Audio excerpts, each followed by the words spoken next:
Dice así, Santiago 5:14. ¿Está alguno enfermo entre vosotros? Llame a los ancianos de la iglesia y oren por él, ungiéndole con aceite en el nombre del Señor. Y la oración de fe salvará al enfermo, y el Señor lo levantará, y si hubiere cometido pecados, le serán perdonados.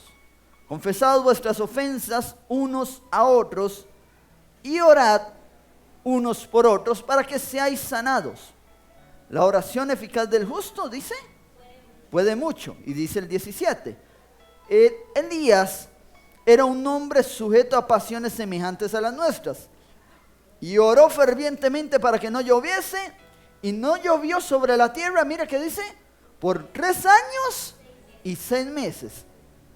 Y otra vez oró, y el cielo dio lluvia, y la tierra produjo su fruto. Mira, vamos a estudiar un poquito esta palabra acá. Perdón, si alguien me ayuda subiéndole un pelito al monitor, le agradezco. Hay cosas acá como que no coinciden. Y es que usted sabe que la traducción o las traducciones del hebreo, bueno, por ahí mejoró. La traducción del hebreo al español, a veces es un poquito compleja, sobre todo cuando es bíblico. No porque la mano estuviera ungida, sino porque lo arreglaron de allá, ¿verdad? se arrimó y lo arregló, ¿vio? ¡Qué calidad! Hacia la mano, bueno, que lo diga la esposa, está bien. Ahí estamos bien, sí. Entonces, hay palabras como que no calzan cuando nosotros leemos la Biblia. Ejemplo, el versículo número 15 dice así: y la oración de fe, mira que dice, salvará, no dice sanará, dice salvará ¿a quién? Al enfermo. Entonces mira que hay cosas en la palabra como que a veces no se entiende muy bien. ¿Por qué? Porque la lógica para nosotros debería decir, y la oración de fe sanará al enfermo, ¿sí o no? Eso sería como la lógica, pero resulta que dice que la oración de fe salvará al enfermo, es decir, lo salva y que se muera, por si ya está salvo. ¿Me doy a entender por acá? Entonces hay cosas como que a veces no calzan, pero muchas veces son errores de traducción. Ahora, la palabra acá, tanto enfermo como la palabra orar, oren o oración, tiene diferentes significados en este pasaje. Vamos un poquito despacio. Dice así, el 14. Si alguno está enfermo, ahora, la palabra enfermo acá es la palabra asceneo, que quiere decir estar débil, oído. Se traduce también como estar enfermo, pero otra traducción que también sirve es estar débil, estar necesitado, tener problemas o estar necesitado en las finanzas. También quiere decir estar en una condición de incapacidad. Es decir, cuando vamos al hebreo, la palabra se nos amplía mucho más para nosotros poder comprender la Biblia. Podemos leerlo. Si alguno está débil o si alguno está necesitado entre vosotros, ahora dice, llame a los ancianos de la iglesia y oren por él, ungiéndole con aceite en el nombre del Señor. Ahora, esto es otra parte en la que nosotros podemos decir que esta traducción se puede leer diferente. ¿Por qué? Porque si lo leemos, si alguno está enfermo entre vosotros, llame a los ancianos de la iglesia y oren. Ahora, anteriormente la palabra nos enseña que cualquiera de nosotros puede orar por una persona y que sea sana, y no necesariamente ungiéndola con aceite. ¿Me está siguiendo por ahí? Él le dio poder a sus discípulos para que impusieran manos sobre los enfermos, y estos, ¿qué dice? Sanarían. Pero acá dice que nosotros debemos de llamar a los ancianos de la iglesia y que con el aceite esos ancianos oren por la persona y esa persona iba a ser sana. Vamos a esto. Si anteriormente la Biblia a mí me dice que con solo yo creer impongo las manos sobre un enfermo y éste sana, entonces no me puede contradecir en alguna manera diciéndome ahora que yo le tengo que decir a los ancianos de la iglesia y que tiene que ser con aceite para que yo sea sano. Ahora, no quiero que usted me malentienda. Alguno puede decir, pastor, entonces la práctica está mal. No, la práctica no está mal. Usted llame a los ancianos de la iglesia que tomen aceite, que lo unjan, que ore por usted. No hay ningún problema en eso. Yo lo que quiero acá es ampliarte el versículo para que lo podamos entender aún mejor. Si nosotros lo leemos acá de diferente manera, ¿por qué? Porque entendemos que para orar por un enfermo, ¿qué se necesita? Fe, nada más. ¿Quién puede orar por el enfermo? Solo los ungidos, entre comillas, solo los que se paran en el altar, solo los ancianos. No, todos podemos orar por un enfermo. Usted es instrumento en su casa. Antes de meterle la pastilla, ore por esa persona. Antes de mandarlo al médico, ore por esa persona. Nosotros tenemos la mala costumbre que cuando alguien está enfermo, primero la pastilla, segundo la pastilla, tercero la clínica, cuarto los exámenes, quinto la pastilla, y después dicen, pastor, no hay nada que hacer, ore, por favor ore. ¿Me sigue? Era primero la oración porque usted y yo tenemos el mismo Dios, el mismo Padre, el mismo Espíritu, el mismo poder. Entonces primero era la oración. Ahora, esto lo vamos a leer diferente. ¿Está alguno atzeneo? Es decir, podemos leerlo. ¿Está alguno débil? ¿O está alguien en una condición de incapacidad? ¿O está alguien necesitado? Ok, llame a los ancianos y que los ancianos oren por él ungiéndole. Ahora, no sé si a usted le ha pasado en algún momento de debilidad, de cansancio, de que usted está en un problema muy difícil y su ánimo está caído, que usted va donde alguna persona y esas personas oran por usted y lo ungen. Ve, usted sale diferente. ¿Me estoy dando a entender? Eso le da fortaleza a usted. Siente el apoyo de sus hermanos. Sale diferente de ese lugar. Entonces mire que dice que los ancianos oren. La palabra oren acá es la palabra proseohumai. ¿Qué quiere decir? Adoren, hagan oración, pidan. Es la palabra que normalmente conocemos como oración. Y después dice el 15. Y la oración, esto es una palabra diferente, y la oración de fe salvará al enfermo. Podemos leerlo. Y la oración de fe salvará a aquel que está desalentado o a aquel que está sin fuerzas. Vamos tiempo atrás, cuando usted estaba en el mundo.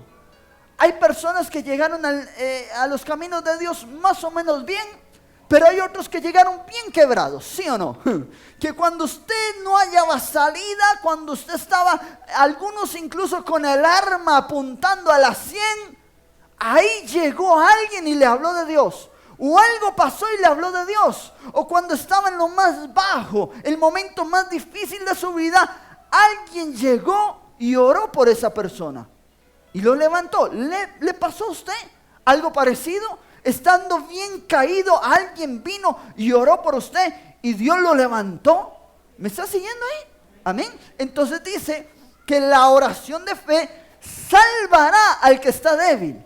Porque en muchas ocasiones aquel que estuvo caído en ese momento más difícil de su vida, volvió su rostro a Dios y fue salvo. Y Dios lo levantó de aquella debilidad, de aquel dolor, de aquella angustia que estaba viviendo.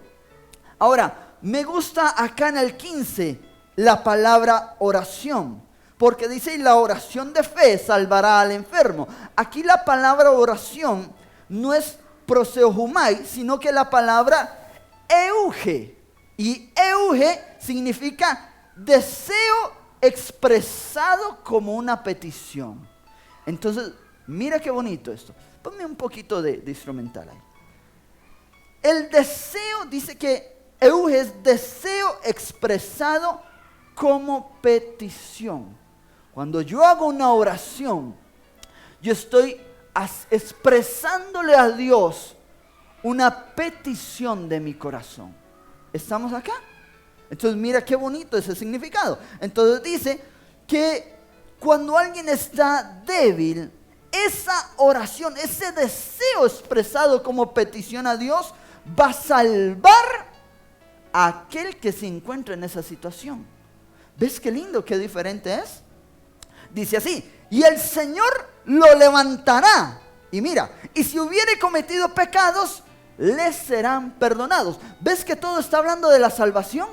Y está hablando también no solo de la salvación, sino está hablando de levantar a aquel que está caído, aquel que está débil. No está hablando tanto de del enfermo y de la sanidad. No, está hablando del que está caído y el que es levantado por el poder de Dios. ¿Cuándo? Cuando hay una oración, un deseo de clamar a Él, un deseo de buscarlo a Él, esa oración es escuchada y Dios viene y levanta a aquella persona que está caída. ¿Me está siguiendo por ahí la iglesia? Amén. Dice el 16, mira: confesad vuestras ofensas unos a otros y orad unos por otros para que seáis sanados. Aquí sí es la palabra, para que seáis sanados. Ahora, dice, la oración eficaz del justo puede mucho. Miren al principio, 16. Confesad vuestras ofensas unos a otros. Aquí no es el asunto de ir y confesarse frente a una persona, sino es de sacar aquello que nos está estorbando en nuestra oración. ¿Estamos? Es quitar aquello que me está estorbando de mi oración a Dios. ¿Ha estado usted alguna vez con tanta angustia que usted no puede orar? ¿A cuánto les ha pasado? Un problema tan grave que ni siquiera usted no tiene ni fuerzas para orar, ni siquiera sabe cómo orar. Entonces la palabra nos dice: confesaos vuestras ofensas unos a otros. Aquí es también confesar mi angustia delante de otro. Mira, por la gracia y misericordia de Dios hemos tenido muchas consejerías. En una gran cantidad de consejerías uno no dice nada. La persona viene y empieza a hablar. Y habla, y habla, y habla, y habla, y cuenta todo lo que le está pasando. Al final, cuando ha soltado todo, dice: ay, pastor, gracias. Gracias, pastor, qué bien me siento tan desahogado, pastor. Ya no siento aquel peso. Y uno se quedaba en el principio así como: ¿y qué hice yo? Y yo nada más lo dejé pasar, digo yo. Nosotros cuando confesamos nos desahogamos. Entonces soltamos todo aquello que llevamos dentro. Y eso a nosotros nos trae libertad para poder orar. ¿Me sigue acá? Ahora, también en esto de las ofensas unos a otros, también aquí nosotros tenemos que meter el pecado que está en medio. Porque nuestros pecados se interponen entre Dios y nuestra oración. Pero tal vez si hay alguien valiente que vaya ahí y me dé una manita. Gracias, valiente, Víctor. Entonces, hay cosas que se interponen entre la oración a Dios y mi persona. Dice: orad unos por otros para que seáis sanados. Y luego dice, la oración, aquí la oración es la palabra deesis, y quiere decir petición, oración, rogar, rogativa, ruego, súplica. Es muy parecido a la primera que hablamos. Dice, la oración eficaz del justo puede mucho. Ahora, dice que la oración del justo puede mucho. ¿Quién es justo? Una persona justa es una persona que no comete pecado.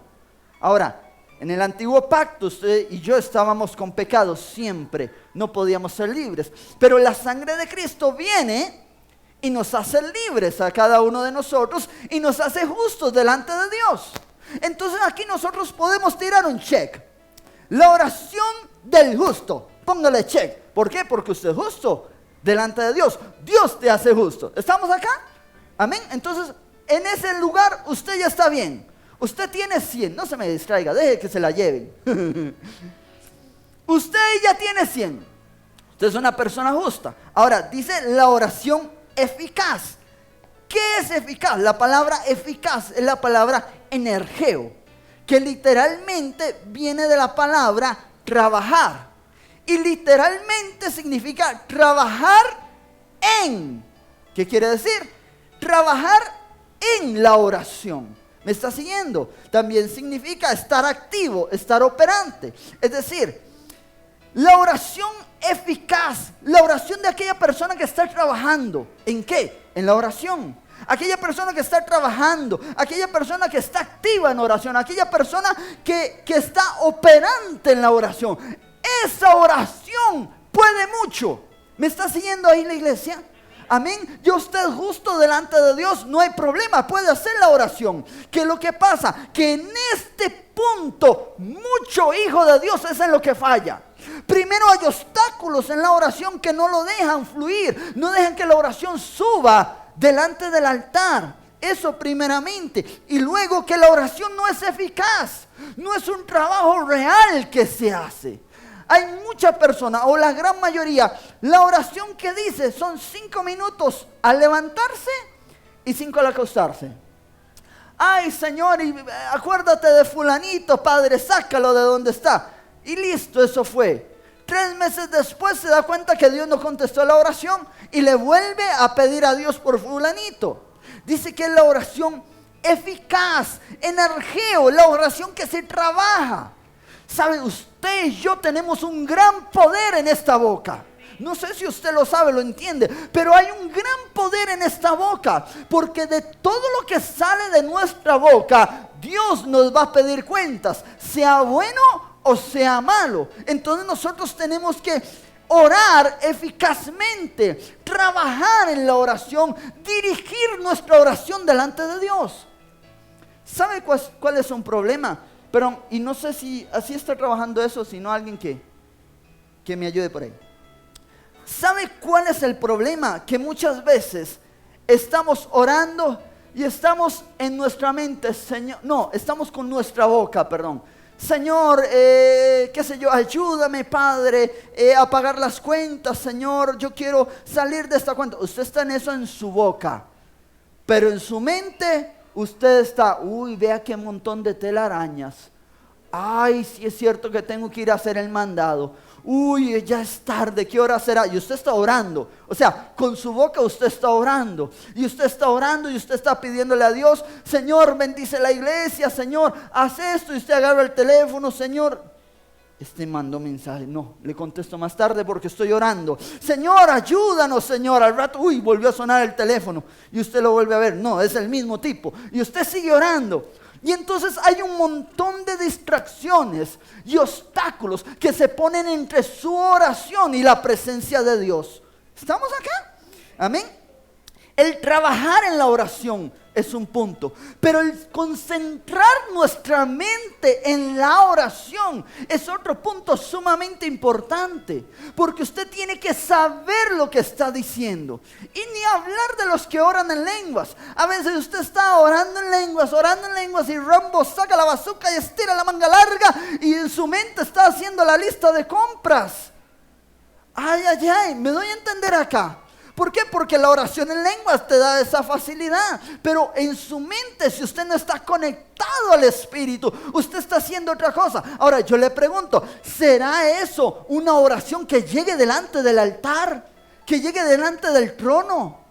A veces está orando la persona y está con un colerón adentro. Ay, Señor, cámbialo, cámbialo. Y por dentro está, cámbialo, lo cambio yo, Señor.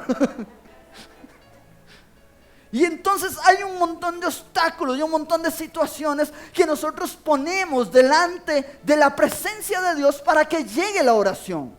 Sobre todo esto, y ahorita el enemigo está trabajando mucho. Usted está orando y en medio de lo que usted está diciendo, su mente pasea, se va a otra cosa. Está orando, ay Señor, qué sé yo, te pido por mi hijo, te pido que lo levantes y usted está orando ahí con su boca, pero con su mente usted está diciendo, uy, a este arroz le falta sal. Uy, tengo que ir a dejar aquel mandado. Uy, tengo que hacer esto. Uy, ya es tarde. ¿Me doy a entender acá? Ponga usted atención en la oración y dése cuenta lo que usted divaga mientras está orando. La mente se te va y nuestra mente tiene que estar unida a esa oración, porque ahí está el corazón trabajando. Entonces yo necesito que mi mente esté unido. Lo que pasa es que en este tiempo se han acelerado tantas las cosas que usted abre los ojos, corre, se baña, los que se bañan, corre, se baña, desayuna, va y trabaja y llega a la casa y no hubo tiempo para nada. Y cuando usted se pone a orar, que usted dice, Señor, ahora sí voy a orar, usted sigue en el mismo corre. Entonces usted está metido en la oración, pero su mente está trabajando en otra cosa. Y nosotros necesitamos poner nuestra mente y nuestra boca alineados en la oración. Y trabajar en esa oración. No es la oración de un día. Tienes que trabajar en esa oración. Ahora mira esto. Dice el 17. Elías era hombre sujeto a pasiones semejantes a las nuestras. Un tipo corriente como usted y como yo. Y oró, ¿qué dice? Fervientemente. Es con fervor. Esto es una oración eficaz. Oró fervientemente para que no lloviese. Y no llovió sobre la tierra, ¿qué dice? Por 3 años y 6 meses. Y luego, y otra vez oró, y el cielo dio lluvia, y la tierra produjo su fruto. Mira qué poder de oración. Pero dice que era un hombre sujeto a pasiones semejantes a las nuestras. Otra versión debería decir, era un tipo común. Era un hombre como usted y como yo. No tenía nada de especial este hombre. Lo único que lo diferenciaba es que era un hombre de oración. ¿Me está siguiendo por ahí? Hay un video, lástima, no me dio el tiempo de ponerlo, pero sé que muchos lo han visto, donde un hombre empieza a orar porque se le está incendiando el camión. ¿Lo ha visto usted? Y es un día soleado. Y es un día precioso. Y el hombre empieza a orar y a orar y a orar. Y en alta voz. Y dice que Dios no le va a fallar. Que Dios va a mandar la lluvia. Que él es un hijo de Dios. Y al ratito empieza a llover. ¡Wow! Eso es impresionante. Dios escucha entonces no solo en la oración de Eliseo. O de Elías, perdón. Sino que también escucha tu oración y mi oración. Si tenemos fe. Sin la oración no tiene obstáculos y es ferviente. La parte más difícil ya tú la tienes. Eres justo por la gracia de Dios. Esa era la parte más difícil. Entonces mira qué tremendo que fue eso. Yo quiero que vayamos ahí. Primera de Reyes capítulo 18 versículo 42.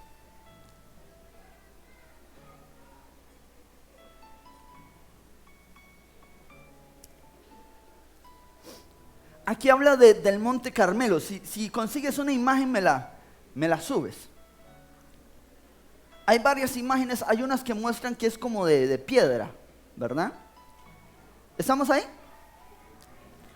Primera de Reyes, capítulo 18, versículo 42. Dice así.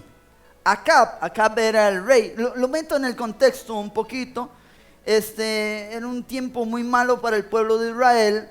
Elías pensaba que estaba solo, que él era el único profeta que había quedado de parte de Dios, y estaban los profetas de Baal. Entonces hacen el tipo concurso, usted lo sabe todo, que Elías manda a traer a los profetas de Baal, echa agua sobre el altar, Dios manda fuego, etcétera, etcétera, ¿verdad? Ya ha pasado todo eso. Acab era un hombre conocedor de Dios, porque conocía de Dios, pero un hombre muy, no sé, la palabra de domingo es pelele.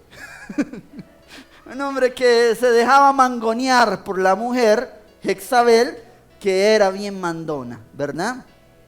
Entonces, Elías le dice a Acab, en el versículo 42, Acab subió a comer y beber, oído lo que pasó acá, Acab subió a comer y beber, y Elías subió a la cumbre del Carmelo. Mira, ahí está el monte Carmelo. Es de la, ¿cómo lo ven ustedes acá? De la derecha, ¿verdad? subió al Monte Carmelo. El Monte Carmelo tiene una altura de 546 metros. Y dice que Elías subió a la cumbre. Es decir, subió a lo más alto. Mira eso. Esta es una característica del Monte Carmelo, que es muy empedrado, es piedra caliza, piedra filosa. Y es difícil subir ahí. Por el lado más sencillo, se dura 2 horas para subir al Monte Carmelo. Y eso estoy hablando de un día de buen clima. Ahora, vamos a ponernos en el lugar y en la situación que se está viviendo. Estamos hablando de que han habido 3 años y 6 meses de escasez de agua en medio de aquel desierto. Esto no estaba así, lleno de árboles. Estamos hablando de 3 años y 6 meses. Esto era un desierto total lo que había ahí, ¿verdad? Y en ese desierto, subir ahí, en la situación que se encontraban ellos, es decir, había pasado todo un día tremendo de mucho trabajo, un día en el que se habían enfrentado contra los profetas, los habían mandado a matar, etc. Después de eso resulta que Acab, muy fresco, se va a almorzar, se va a un gran banquete, y Elías dice: yo voy a subir al Monte Carmelo. 2 horas ahorita a la fecha, 2 horas subiendo por el lado más sencillo, en una época muy cómoda, por decirlo así. Estamos hablando que eso es lo que dura un caminante bien entrenado y con todo el equipo para subir. Es decir, no es fácil llegar a ese monte. Ahora, Elías hace todo el esfuerzo y sube al Monte Carmelo. Cuando ya está en la cumbre, dice la palabra, postrándose en tierra, se puso de rodillas y dijo a su criado: sube ahora y mira hacia el mar. Ahora, el Monte Carmelo acá está muy cerca del mar. Es muy sencillo de ahí ver todo el océano. Le dijo: sube ahora y mira hacia el mar. Y él subió y miró y dijo: no hay nada. Y él volvió a decir: vuelve 7 veces. Es decir, el criado iba, veía, no había nada, bajaba. Le volvía a decir: no hay nada, vuelve a subir. Volvía a subir, el criado, veía, no había nada, 7 veces. Pero en ese tiempo que el criado subía y bajaba, ¿qué crees que estaba haciendo Elías? Estaba orando, estaba clamando. Y mira que dice que estaba postrado en tierra y puesto de rodillas. Él estaba clamando a Dios, él estaba gimiendo a Dios. Una persona como usted y como yo estaba gimiendo, estaba clamando a Dios para que Dios mandara la lluvia. Ahora dice que el 43 dice: dijo a su criado: sube ahora y mira hacia el mar. Y subió y miró, y dijo: no hay nada. Y él volvió a decir otras 7 veces: hazlo. A la 7ª, dice el 44, a la 7ª vez dijo: yo veo una pequeña nube como la palma de la mano de un hombre que sube del mar. Entonces mira esto. A la 7ª vez, este hombre sube a la cumbre, ahí al peñasco, y hace así. Imagínese usted hacer eso viendo hacia el mar. Y usted ve una cosita así blanca allá en el fondo. Eso es lo que veo. Cuando él viene y le dice: Elías, estoy viendo esto. Una nube, pero mira, tú esperas un aguacero. Yo estoy viendo una nubecita. Y con esa nubecita, dice acá, él dijo: ve y dile a Acab: unce tu carro y desciende para que la lluvia no te ataje. Esa pequeña nube para Elías era más que suficiente para entender que Dios había contestado la oración. ¿Estamos acá? A veces Dios te muestra cosas muy pequeñas y la persona dice: oh, pero yo estoy esperando algo grande y lo que estoy viendo es esto. Ahí va la fe en la oración. ¿Estamos? Hay que tener fe. Cuando tú ves algo aunque sea muy pequeño, ten una gran fe de que Dios ya ha contestado tu oración. Y sigue diciendo: y le dijo, ve y di a Acab, unce tu carro y desciende para que la lluvia no te ataje. 45. Estando en eso que está hablando con él, y aconteció que estando en eso, que los cielos se oscurecieron con nubes y vientos, y hubo una gran lluvia. Mira qué tremendo. Esa es la oración. Ese es el poder de la oración. Ahora, antes de que Elías diera esta oración, Elías quitó a los profetas. ¿Me está siguiendo? Quitó a los profetas de Baal antes de él subir a orar al Monte Carmelo. ¿Por qué? Porque para que la oración funcione como debe de ser, usted y yo debemos de quitar lo que nos estorba. Hay que quitar lo que nos estorba. Si usted tiene enojo contra alguien, no ore, primero perdone. Y luego de perdonar, póngase a orar. Porque esa falta de perdón es un gran obstáculo entre usted y Dios. ¿Estamos acá? Perdón. No es fácil subir ahí. Es difícil. ¿Por qué Elías subió? La Biblia lo que nos habla acá es que nuestra oración requiere un sacrificio. ¿Estamos? Nuestra oración requiere un esfuerzo. Por eso la oración eficaz es la que dice la palabra. La oración energeo, la oración que trabaja, la oración intensa, puede mucho. Subir al monte, subir ahí, requiere un gran esfuerzo. Pero eso simboliza nuestro corazón. Nuestro corazón tiene que subir delante de la presencia de Dios para que la oración llegue delante de Él. Es que muchas veces hacemos la oración desde el suelo. La hacemos pensando en lo que vamos a comer más tarde. Esa oración no se escucha. Hay misericordia de parte de Dios, pero esa oración no se escucha. Nuestra oración tiene que estar conectada. Y tenemos que esforzarnos que nuestra mente y nuestros pensamientos estén alineados a lo que le estamos pidiendo a Dios. Un esfuerzo. Subir a lo alto. Eso es que tu espíritu se eleve a la presencia de Dios. Eso no es fácil. Eso requiere esfuerzo. Necesitamos subir nuestro corazón delante de Él. Si usted está orando con amargura, con odio, esa oración no va a subir. No va a subir. Si usted está orando con la intención de hacer daño al final a alguna persona, esa oración no va a subir. No va a prosperar. Mira, la palabra siempre compara nuestra oración con incienso. Vea, vamos a, ya te lo digo acá, es tremendo esto. Vamos al Salmo 141, versículo 1. Salmo 141, versículo 1. Vamos para allá.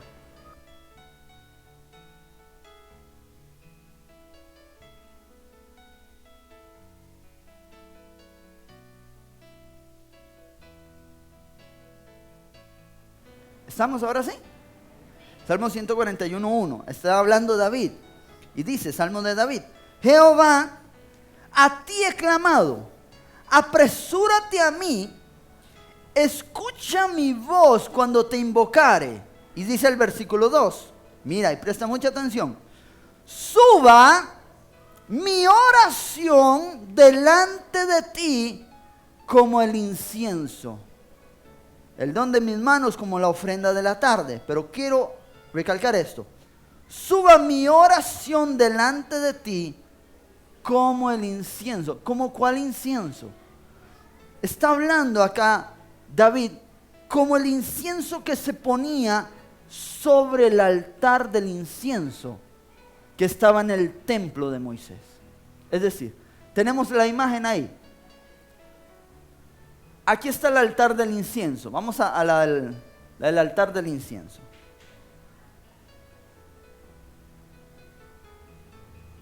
¿Estamos ahí? Mira, eso era el altar del incienso.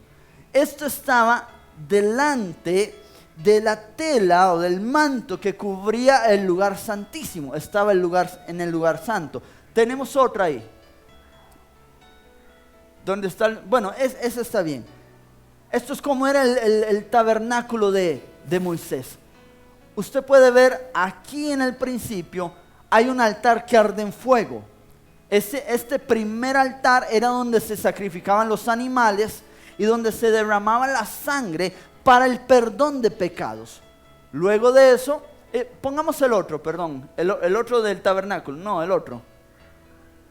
Tenemos otro más ahí del tabernáculo, donde está seccionado. Vamos a verlo por ahí. Ok, gracias. Estaba el altar de bronce, primero, el número 14, los que lo logran ver, que era donde se sacrificaban los animales. Estaba la fuente, la fuente era hecha de los espejos de las mujeres, de una fuente de bronce. Ahí se reflejaba la persona, se lavaban los sacerdotes y luego allá adentro entraba al lugar santo. En el lugar santo estaba el altar del incienso en el número 4, no sé si lo puedes ver por ahí.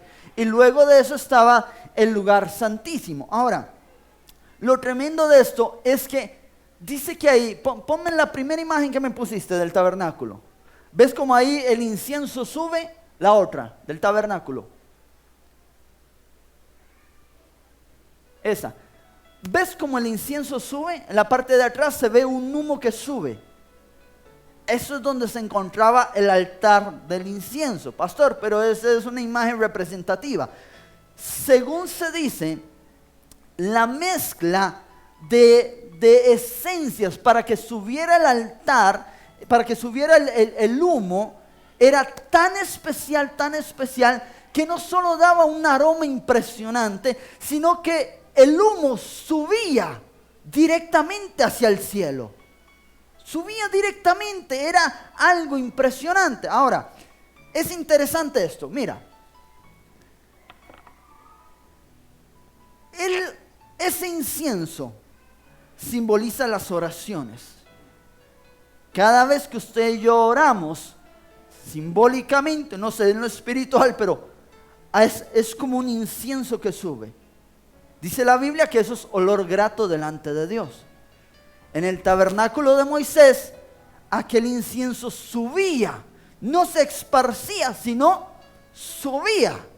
Y eso representaba las oraciones que subían delante del trono de Dios, subía hasta el cielo, delante del trono de Dios. Esa era la oración. Ahora, ¿qué es lo que dicen los estudiosos ahora que están tratando de volver a hacer todo esto? Ellos dicen que tienen todos los ingredientes para hacer el incienso. ¿Me sigue? Todos los ingredientes. Solo hay un ingrediente que ellos no tienen, que es una fórmula especial que hacía que el incienso subiera y no se esparciera. Ahora, mira lo tremendo de esto, porque eso lo están diciendo hoy. Ya tenemos todo para levantar el tabernáculo y todo para el incienso. Solo nos falta eso, que es un secreto, pero no importa. La que la entrevista, yo a algunos les mandé el video, la que la entrevista dice, ¿y quién tiene el secreto de eso?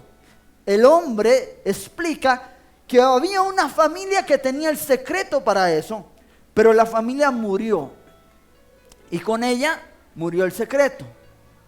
Ahora, no tienen ellos la forma de hacer que el incienso suba. ¿Qué nos habla eso? Estoy hablando ahorita del templo que quieren construir. Eso nos habla de que esas oraciones no van a subir. No va a ser contestado. ¿Me estoy dando a entender acá? Cuando levantan el tercer templo, la oración, el incienso, Dios no lo va a recibir. Ya eso pasó. Ahora este altar está aquí en el corazón.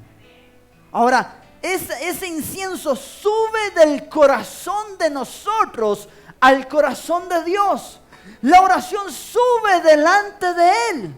Ahora, vuelve a poner el altar del incienso. Ahora, este altar tiene 4 cuernos. El cuerno simboliza poder. ¿Y esto qué es lo que hace? Lo que hace es que le da poder a la oración. Y si usted se da cuenta, el altar tiene una cornisa de oro alrededor de él, que es lo que está en medio de los 4 cuernos. Y esto era para que nada de lo que se pusiera en el altar cayera al suelo. ¿Qué quiere decir eso? Que cuando nuestra oración, cuando nosotros somos este altar de oración, nada de lo que nosotros lancemos de nuestra boca va a caer a tierra. ¿Me está siguiendo por acá? Cuando nosotros de verdad nos conectamos en la oración, nada de lo que digamos va a caer a tierra. Hay una cornisa de oro que cubre el altar. Ahora, los cuernos eran manchados con la sangre del sacrificio. Eso es para limpiar de pecado. Ahora, mira bien esto. El altar era hecho de 2 materiales. Era hecho de madera de acacia y era forrado de oro. La madera simboliza la humanidad y el oro simboliza la pureza. ¿Qué quiere decir eso? Que Dios te ha tomado a ti y a mí, nos ha hecho justos, nos ha revestido de santidad, y nuestra oración es la que sube delante de Él como olor grato. Y los cuernos del altar significan el poder que hay en la oración. ¿Alguien me está siguiendo acá? Hay un poder tremendo en la oración, pero el Hijo de Dios toma la oración y la pone ahí como algo más de lo que tiene que hacer. No le toma la importancia que debe de tener. Ahora, Dios lo ve esto tan literal y tan tremendo que dice Apocalipsis, vamos para ahí, Apocalipsis capítulo 8.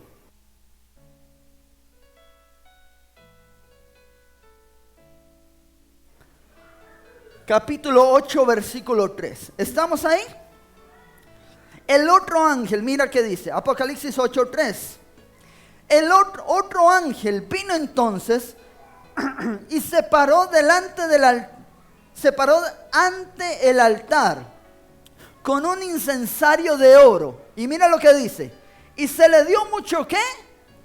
Incienso. ¿Para qué?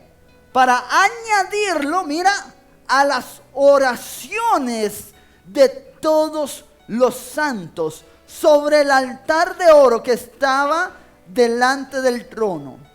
Y de la mano del ángel subió a la presencia de Dios el humo del incienso con las oraciones de los santos. Es decir, el ángel viene y potencia la oración para que subiera delante de la presencia de Dios. ¿Me está siguiendo acá?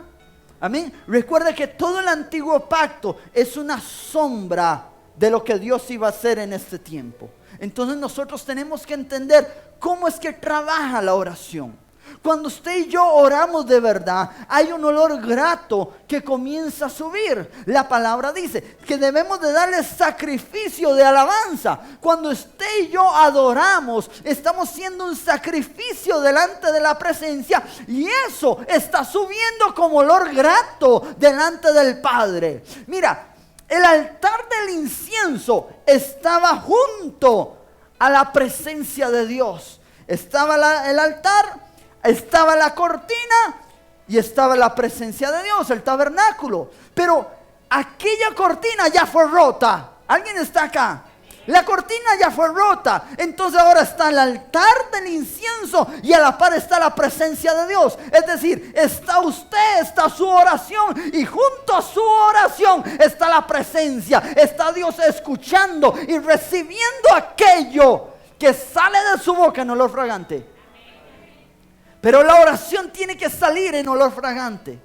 Si usted pone en el incienso algo que no tiene que ver con lo que Dios haya hablado, aquel olor no era recibido.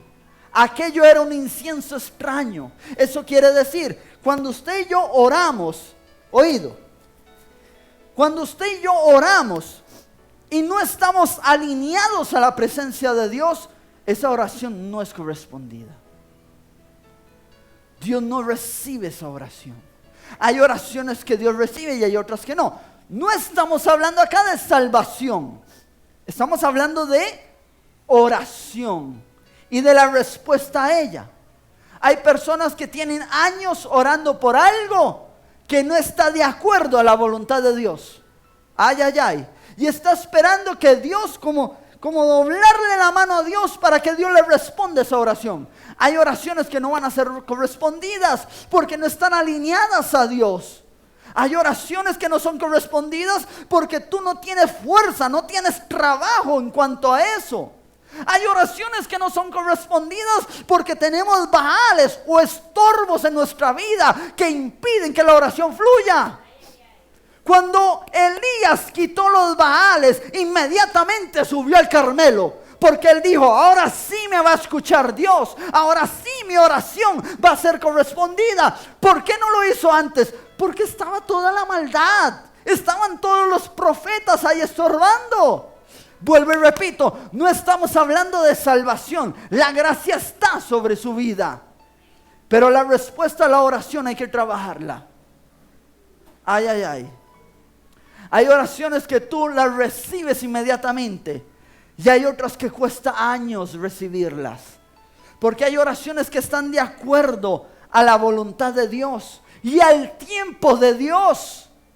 Hay personas que se cansan de orar, dejan de orar porque no lo reciben cuando quieren.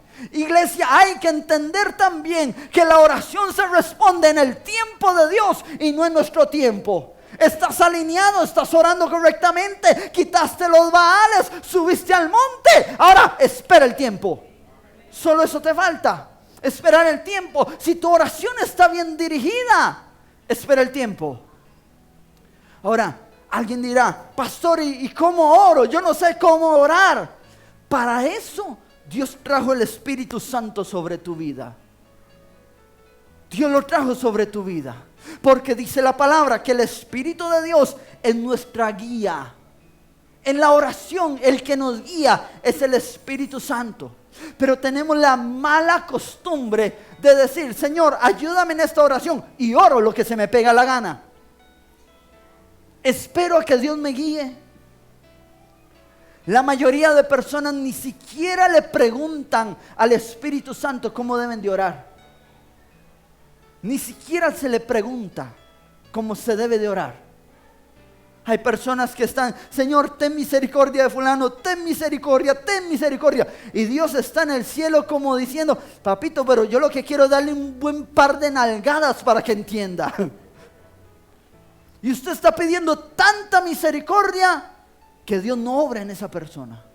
Hay gente que solo a pura nalgada, ¿sí o no? Ay, ay, ay. Hay otros que lo que necesitan es amor. Uy, Señor, que le parto un rayo a ver si entiende. Y lo que la persona necesita es un abrazo. Entonces, no sabemos cómo orar nosotros. No sabemos. Pero ahí Dios puso al Espíritu de Dios para que nos guíe en la oración. Pero no le preguntamos. No le preguntamos cómo debemos de orar. Muchas veces solo, Señor, dame, dame, dame, dame, dame. Y Dios lo que dice, pero espérate un momento. Haz tu carácter primero. Forma primero tu carácter. Y después yo te voy a dar. Hay otros que dicen, Señor, no me des nada, yo no quiero nada, no me hace falta nada. Y Dios dice, bueno, yo traía todo esto para ti, pero, ay, bueno, estos chiquillos que no saben orar. Usted y yo no sabemos pedir como conviene, lo dice la Biblia. Y cuando pedimos, dice, pedimos mal. Y muchas veces pedimos y es solo para nosotros. Y dame, dame, dame, yo quiero y esto y lo otro. No sabemos cómo pedir. Ahí está el Espíritu de Dios. Él es una persona. Él está atento a ti y te está esperando en la oración. Te está esperando. ¿Sabe qué es algo interesante del altar del incienso? Que el altar debía ser encendido cada mañana. Todas las mañanas perpetuamente, dice la palabra. Debía haber incienso sobre el altar todas las mañanas. Pero la mayoría de las personas no oran de mañana. Decía que antes que saliera el sol, el altar debía estar humeando. Antes que saliera el sol, debía estar humeando ese altar. Pero la gran mayoría de personas se levantan, se van a la calle, hacen todo, llegan a la casa todos quebrados, todos hechos leña. Ay, Señor, ¿por qué me fue tan mal? Tenías que haber orado antes de salir. La cobertura es antes. ¿Me sigue? La protección divina es antes. El clamar a Dios es antes. Por eso tú ves todos los siervos de Dios de mañana se levantaban, de madrugada se levantaban. Todos, Cristo Jesús se levantaba muy de mañana y se iba al desierto. De mañana, porque antes de que todo el trajín de nuestra vida comience, nosotros tenemos que estar alineados con Dios. Tenemos que haber puesto a cuenta nuestro día. Tenemos que haber cancelado todo plan del enemigo. Porque el enemigo sí está trabajando mientras usted está durmiendo. Pero luego decimos, ay no, Dios me protege. Y listo. No es tan así. Hay que clamar antes que salga el sol. La gran mayoría de las personas oran en la noche antes de dormir. Ojo acá, la gran mayoría. ¿Y la cobertura para ese día? No hubo cobertura, no hubo protección, no hubo petición. En la madrugada, cuando usted esté orando, dile, Señor, abre las compuertas de los cielos sobre mi vida.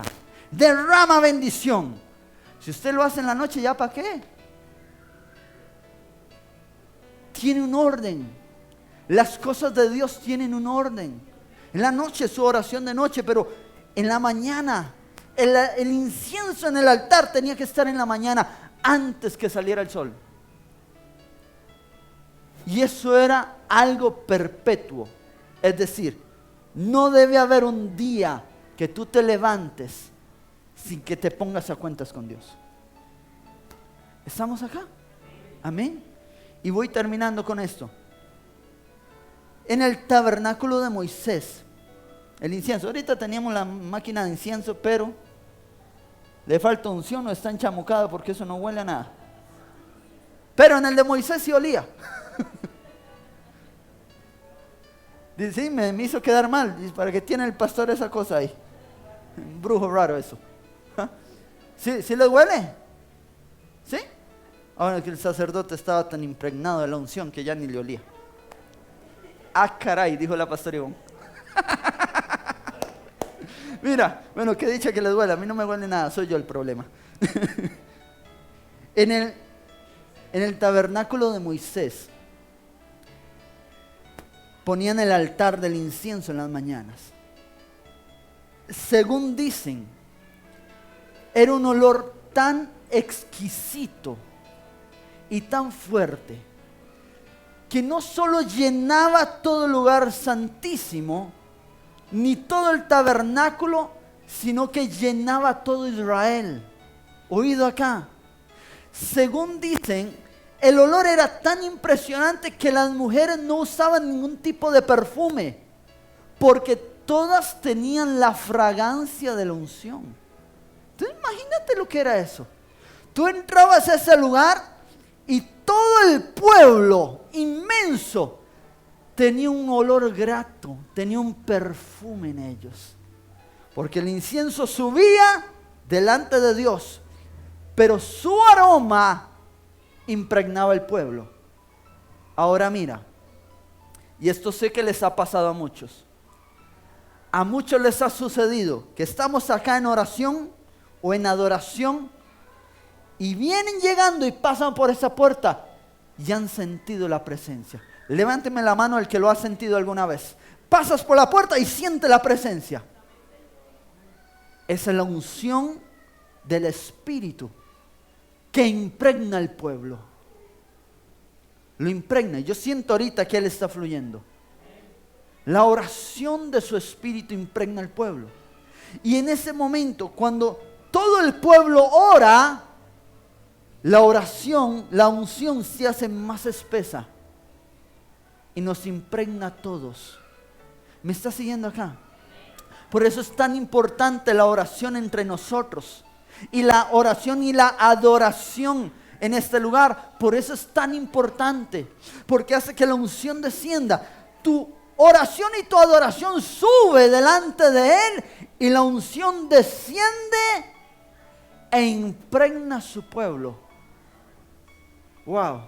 Y yo te digo una cosa, eso no pasa en todo lado. Lamentablemente, no lo decimos por jactancia, sino lamentándonos. No pasa en todo lado. La unción debería estar en cada hijo de Dios. La presencia, el aroma. Cuando la persona salía de ahí, salía con el perfume lleno. Usted de este lugar se va y usted sale oliendo a la unción. Usted sale impregnado de su presencia. Pero ahora el altar no es físico. El altar está aquí, está en el corazón. Es decir, usted es el altar. ¿Me está siguiendo ahí? Usted es el altar. No es de que salgo de acá y ya no voy a oler. No, tú sales de acá y puedes seguir oliendo. La presencia desciende sobre usted donde quiera que usted vaya. El Espíritu de Dios está atento a escuchar tu voz para descender, para tocarte, para llenarte. Él está atento. Pero hay un pueblo que no ora. El pueblo tiene que orar. La iglesia tiene que clamar a Dios. La oración ferviente, la oración eficaz. Ya tú eres justo delante de Él. ¿Qué te falta? Solo te falta orar. Es lo único que te falta. Ya eres justo, eso era lo más difícil. Ya lo tienes. Fue por gracia. Él derramó tu sangre sobre tu vida para que fueras justa delante de Él. Ahora solo te falta levantar la oración, pero el pueblo no está levantando la oración. Miren, en un momento adoramos y su presencia desciende. ¿Qué pasaría si esa oración fuera ferviente delante de Él? ¿Qué pasaría si quitáramos todos los baales que nos estorban? Descendería tal poder y tal presencia delante de nosotros. Sería algo tan impresionante delante de nosotros. Por eso el salmista decía: suba mi oración delante de ti como incienso. No era como incienso, realmente así sube la oración. Es un incienso que sube delante de su presencia. Y decía, y nuevamente lo tomo acá en Apocalipsis, que el ángel tomó mucho incienso para añadirlo a las oraciones de todos los santos. El Espíritu de Dios está para añadir esa unción a tu oración cuando tú eres guiado por Él. Cuando tú eres guiado. Cuando tú te levantas en la mañana, tú tienes que decirle: Señor, aquí estoy delante de ti. ¿Por qué quieres que yo ore hoy? ¿Qué quieres que diga? ¿Por quién clamo? ¿Qué digo, Señor, en mi oración? No empieces a decir palabras a los vientos. Hay oraciones que son solo palabras sin sentido y se las lleva el viento. Y hay oraciones que son guiadas por la presencia, que tienen gran poder. ¿Me estás siguiendo acá? Si hoy hay alguien enfermo y yo vengo y porque yo quiero oro por esa persona, eso es una oración que sale de mi boca, de mi mente, pero no del Espíritu.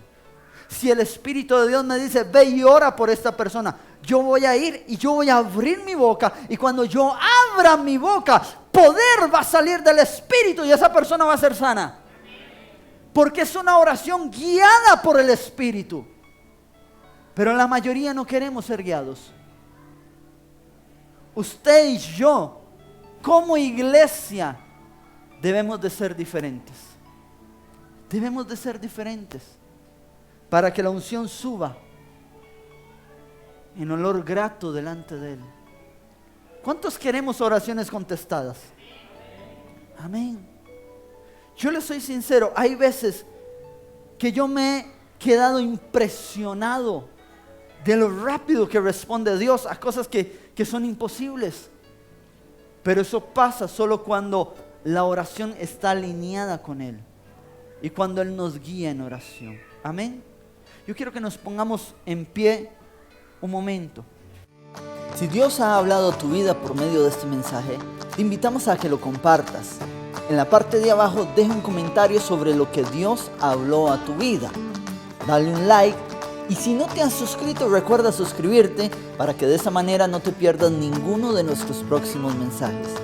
Sé que Dios seguirá hablando poderosamente a tu vida y esa es la bendición más grande para nosotros. Así que te esperamos en nuestro próximo mensaje y que Dios te continúe bendiciendo. Chao.